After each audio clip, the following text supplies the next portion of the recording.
Este es el video de la práctica mutarrotación de la glucosa. El objetivo principal es el estudio cinético de un ejemplo de reacciones opuestas. El análisis teórico completo para este tipo de reacciones lo pueden encontrar en el video de reacciones complejas 1 en la clase número 14 del teórico. La reacción que se eligió como ejemplo es la transformación de la glucosa de su forma isómera alfa a su forma isómera beta que ocurre en solución acuosa. Estos isómeros presentan la misma configuración en 4 de los carbonos asimétricos, pero difieren en la configuración del carbono anomérico. La presencia de los carbonos asimétricos en ambas moléculas les otorga actividad óptica, lo cual permite el seguimiento de la reacción mediante polarimetría, como veremos más adelante. El estudio cinético de una reacción, como ya vimos anteriormente, consiste en determinar los parámetros de la ley de velocidad. El orden de reacción tanto para la glucosa alfa como para la glucosa beta es conocido y vale 1, lo cual será verificado en el tratamiento de datos. El objetivo específico será determinar la constante cinética para la reacción directa e inversa.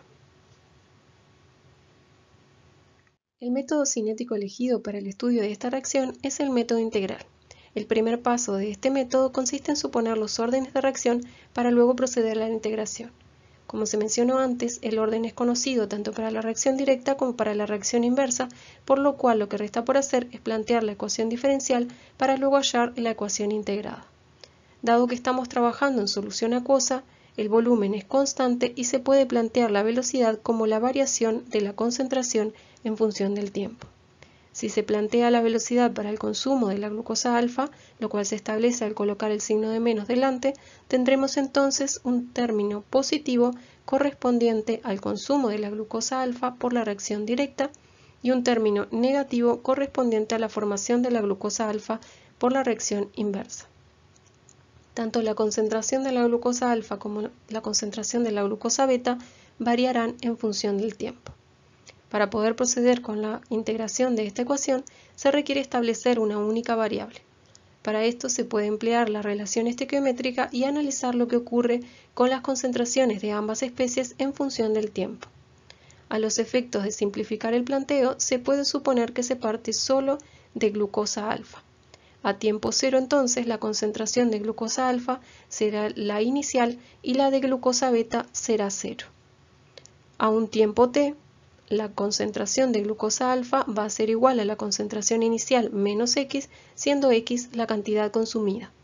Dado que la estequiometría es 1,1, la concentración de glucosa beta para este tiempo será igual a x. A tiempo infinito se habrá alcanzado el equilibrio y habrá una cantidad consumida de glucosa alfa que llamaremos xc. Si se sustituye la concentración de glucosa alfa a tiempo t, la ecuación diferencial queda expresada en función de una única variable x. A los efectos de simplificar la integración, se puede plantear la situación para las condiciones de equilibrio, donde la variación de la cantidad consumida en función del tiempo será igual a 0. De esta forma, de la resta de ambas ecuaciones, se obtendrá una ecuación diferencial que puede resolverse por el método de separación de variables. Planteando los límites de integración para tiempo 0 y tiempo t, se obtiene la ecuación integrada cuya forma lineal es logarítmica. Si se obtiene un buen ajuste al modelo lineal cuando se grafica este logaritmo en función del tiempo, se verifica el orden 1 para la glucosa alfa y la glucosa beta y de la pendiente se obtiene la suma de la constante directa y la constante inversa. Para conocer el valor de cada una de estas constantes de forma individual, es necesario tener una ecuación adicional. Para obtener la ecuación adicional requerida, se puede analizar lo que ocurre con la velocidad en la posición de equilibrio. La velocidad de la reacción directa y la velocidad de la reacción inversa serán iguales y la velocidad global será igual a 0. La velocidad de la reacción directa será Kd por la concentración de glucosa alfa y la de la reacción inversa será Ki por la concentración de glucosa beta. La relación de las constantes queda expresada en función de las concentraciones y esta relación de concentraciones corresponde a la constante de equilibrio. Es importante recordar que esta igualdad solo se cumple cuando los coeficientes estequiométricos coinciden con los órdenes de reacción. Como se mostró en la diapositiva anterior, al graficar la ecuación integrada se puede obtener la suma de las constantes de la pendiente. Tenemos entonces dos ecuaciones y dos incógnitas, y mediante la resolución del sistema compuesto por estas dos ecuaciones se puede obtener las constantes cinéticas individuales. Se necesita entonces diseñar un método experimental que permita obtener valores de cantidad consumida de glucosa alfa en función del tiempo y la cantidad consumida en el equilibrio. Para esto es necesario conocer la concentración de glucosa alfa en función del tiempo. Este seguimiento se realizará de forma indirecta mediante una propiedad aditiva, empleando, como se mencionó al principio, la actividad óptica de ambos isómeros.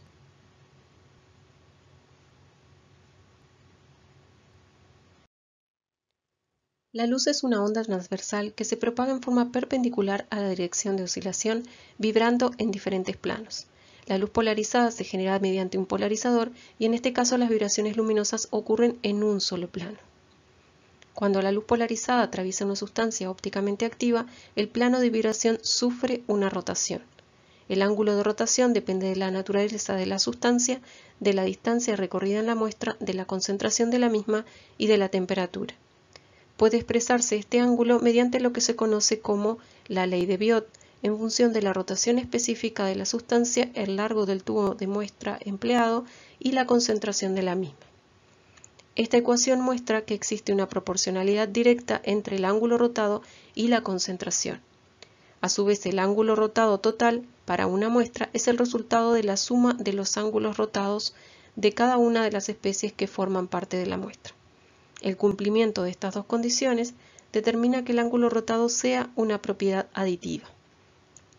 Esto permite vincular la cantidad consumida de una de las especies con el ángulo rotado total.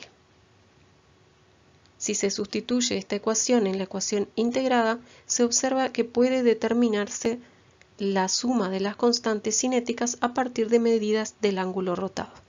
Sin embargo, hay que realizar algunas consideraciones. Conocer el ángulo rotado inicial no es posible porque la mutarrotación ocurre desde el momento en que se comienza a preparar la solución.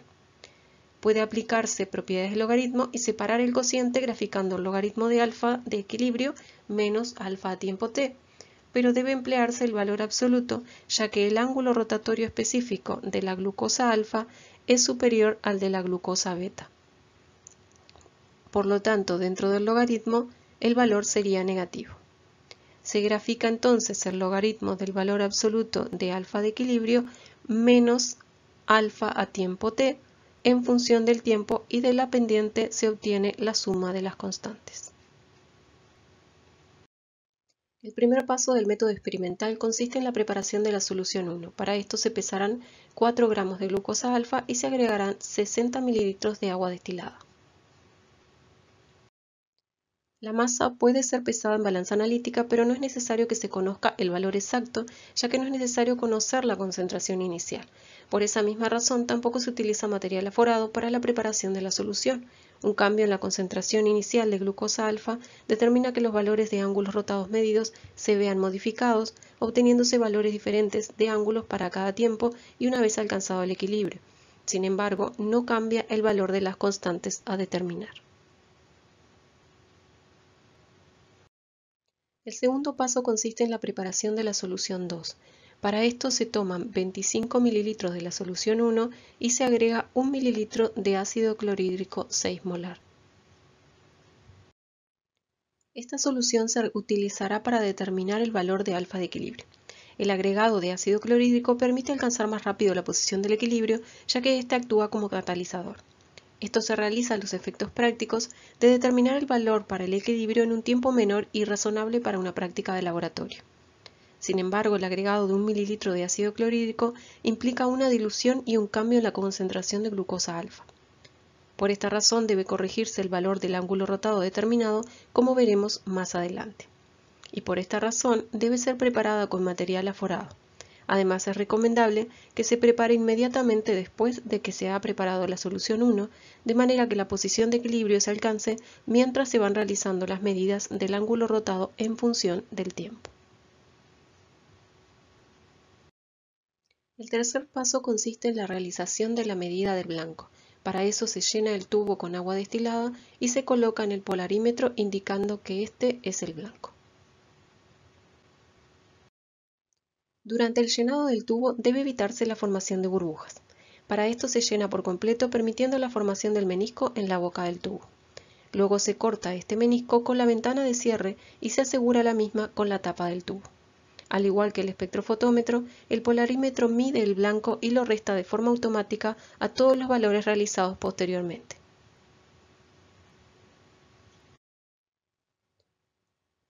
El cuarto paso consiste en la medida del ángulo rotado en función del tiempo para la solución 1 preparada inicialmente. El llenado del tubo se realiza de la misma forma que para el blanco. Se evita la formación de burbujas, se pone la tapa y se seca por fuera el exceso de solución. Se coloca entonces el tubo en el polarímetro, se toma el tiempo cero y se comienzan a realizar las medidas cada 5 minutos hasta obtener un total de 9 medidas de ángulo rotado.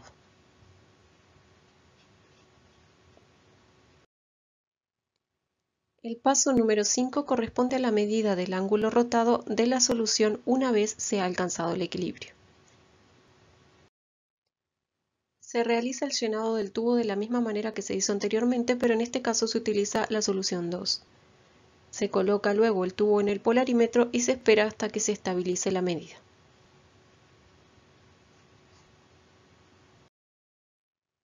Se cuenta ahora con los datos necesarios para realizar el tratamiento de datos. Se ha registrado el valor del ángulo rotado en función del tiempo y se midió el ángulo rotado en el equilibrio. Sin embargo, este último debe ser corregido en función de la dilución realizada. Una vez hecho esto, se procede a la realización del gráfico del logaritmo del valor absoluto del ángulo rotado en el equilibrio menos el ángulo rotado a tiempo t. Como se mencionó anteriormente, de la pendiente de este gráfico se obtiene la suma de las constantes.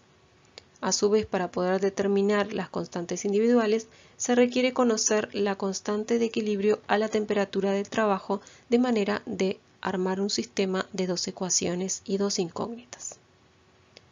Para determinar este valor se puede utilizar la ecuación de Van Hoff, que relaciona la constante de equilibrio con la temperatura mediante el delta H de reacción.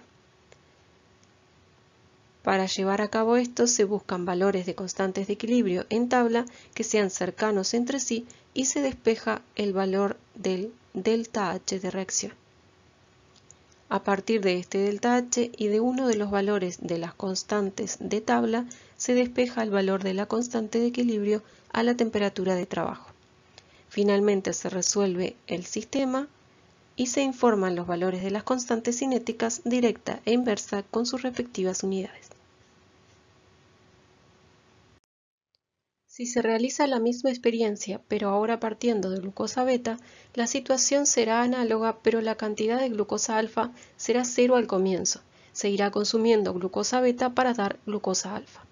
Si se plantea la ley de velocidad igual que al comienzo, es decir, para el consumo de glucosa alfa, al introducir la variable X se obtienen términos análogos, pero relacionados a la concentración inicial de glucosa beta, y el diferencial de X con respecto al tiempo tendrá un signo negativo. Al realizar el mismo tratamiento mostrado al comienzo, se obtiene la ecuación integrada, donde la única diferencia es el signo de la pendiente, que en este caso es negativo. A su vez, como el poder rotatorio de la glucosa alfa es mayor, y ahora su concentración irá aumentando a lo largo del tiempo, los valores de ángulo rotado irán aumentando y la resta de su valor en el equilibrio y en tiempo t dará un valor positivo, por lo cual no se necesitará trabajar con el valor absoluto. La pendiente del gráfico será positiva e igual a la suma de las constantes. Por lo tanto, el tratamiento es análogo y se puede determinar las constantes de la pendiente de la ecuación integrada.